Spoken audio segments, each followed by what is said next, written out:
আকাশপথের নিরাপত্তার পাশাপাশি একটি স্মার্ট বাংলাদেশ বিনির্মাণে কাজ করে যাচ্ছে বিমান বাহিনীর সদস্যরা। বুধবার সকালে যশোরের বিমান একাডেমি প্যারেড গ্রাউন্ডে অনুষ্ঠিত গ্রীষ্মকালীন রাষ্ট্রপতি কুচকাওয়াজ অনুষ্ঠানে যোগ দিয়ে এই কথা জানান বিমান বাহিনীর প্রধান air chief marshal Sheikh Abdul Hannan. বর্তমান সরকার বিমান বাহিনীর উন্নয়ন অব্যাহত রেখেছে বলেও জানান তিনি। বিস্তারিত জানাচ্ছেন সহকর্মী জয়নাল আবেদিন।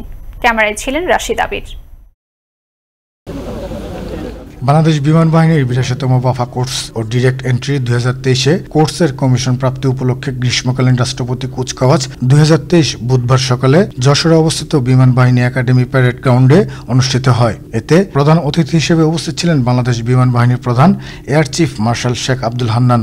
এ সময় উপস্থিত ছিলেন উচ্চপদস্থ সামরিক ও বেসামরিক কর্মকর্তাবৃন্দ এবং সদ্য কমিশনপ্রাপ্ত কর্মকর্তাদের অভিভাবকবৃন্দ।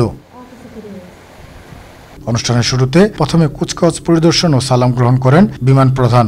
এই কুচকাওয়াজের মাধ্যমে ৬ জন মহিলা অফিসার ক্যাডেট সহ মোট ২২ জন অফিসার ক্যাডেট কমিশন লাভ করেন। কমিশন ব্যাজ পরিয়ে দেন বিমান বাহিনীর প্রধান। তিনি গ্র্যাজুয়েটিং অফিসারদের মাঝে পদক এবং ফ্লাইং ব্যাজ বিতরণ করেন। কুচকাওয়াজের আনুষ্ঠানিক নেতৃত্ব দেন officer cadet academic senior under officer Kashaf Mahbub Labib. কুচকাওয়াজ শেষে বিমান বাহিনীর একাডেমির বিভিন্ন প্রকার বিমানের পাইলটগণ তাদের পেশাগত দক্ষতা দেখানো সহ মনোজ্ঞ ফ্লাইপাস ও আকর্ষণীয় অ্যারোবেটিক ডিসপ্লে প্রদর্শন করেন। অনুষ্ঠানে বিমান বাহিনীর প্রধান বলেন, বর্তমান সরকার বাংলাদেশ বিমান বাহিনীর উন্নয়ন অব্যাহত রেখেছে। বিমান বাহিনীর সদস্যরা আকাশপথের নিরাপত্তার পাশাপাশি একটি স্মার্ট বাংলাদেশ বিনির্মাণে কাজ করে যাচ্ছে।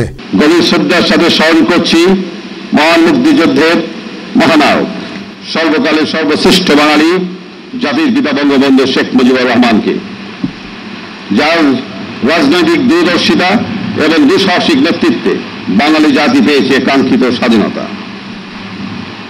আমি আরো স্মরণ করছি মুক্তিযুদ্ধের সকল শহীদ ও বীর মুক্তিযোদ্ধাকে, যাদের আত্মত্যাগের বিনিময়ে আমরা পেয়েছি একটি স্বাধীন ভূখণ্ড ও লাল সবুজ পতাকা।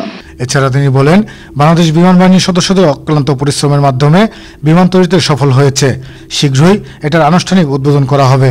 করোনা মহামারী সহ নানান দুর্যোগে বিমান বাহিনীর কার্যক্রম প্রশংসনীয় উল্লেখ করে তিনি বলেন, বিমান বাহিনী গত কয়েক বছর যাবৎ জাতিসংঘের শান্তি মিশনে সফলভাবে অংশগ্রহণ করছে।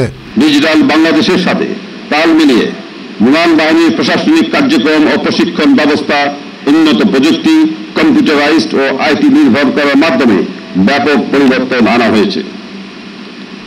আমি অত্যন্ত আনন্দের সাথে জানাচ্ছি যে বাংলাদেশ বিমান বাহিনীর সদস্যগণ তাদের দীর্ঘদিনের অভিজ্ঞতাকে কাজে লাগিয়ে সম্প্রতি বিমান তৈরির একটি অত্যন্ত চ্যালেঞ্জিং কাজ সম্পন্ন করেছেন, যা শীঘ্রই আনুষ্ঠানিকভাবে যাত্রা শুরু করবে। বাংলার আকাশ রাখিব মুক্ত, এই মূলমন্ত্র বুকে ধারণ করে এগিয়ে যাচ্ছে বাংলাদেশ বিমান বাহিনীর অকুতোভয় বীর সদস্যরা। বাংলার আকাশ নিরাপদ রাখার পাশাপাশি দেশের শান্তি প্রতিষ্ঠায় ও দেশের যে কোনো দুর্যোগে অবদান রেখে যাচ্ছে এই বাহিনী। এছাড়া দেশ পেরিয়ে বিদেশের মাটিতেও সেবা করে কুড়িয়ে এনেছেন দেশের সম্মান। এই বাহিনীর প্রতিটি সদস্যদের জন্য রইল শ্রদ্ধা, সম্মান, ভালোবাসা। ভালো থাকুক এই বীর সদস্যরা। জয়নাল আবেদিন, আনন্দ টিভি, যশোর।